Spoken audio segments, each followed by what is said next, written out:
Tuna শুটকির রেসিপিটি তৈরি করে নেব। এজন্য প্রথমে কড়াইটাকে গরম করে সাদা তেল দিয়ে মাছটাকে একটুখানি হলুদ মেখে ভেজে নিতে হবে।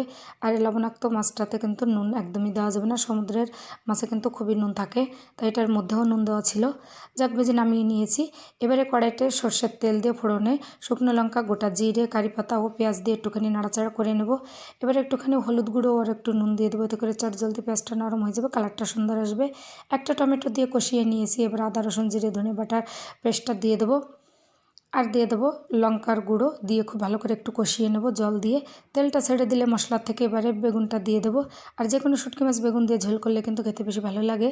যাই হোক, ঢাকা দিয়ে আমি 2 মিনিটের মতো কষিয়ে নিয়েছি গ্যাসটা লো ফ্লেমে রেখে। এবার অল্প জল দিয়ে মাছটা রান্না করে নিতে হবে। মাছ ও চেরা কাঁচা লঙ্কা দিয়ে ঢাকা দিয়ে গ্যাসটা মিডিয়াম টু লো ফ্লেমে রেখে আমি 3 থেকে 4 মিনিটের মতো রান্না করে নিয়েছি। বেগুনতে খুব বেশি জাল লাগে না। এবার নামানোর আগে ধনেপাতা গরম মশলা গুঁড়ো দিয়ে নামিয়ে নেব।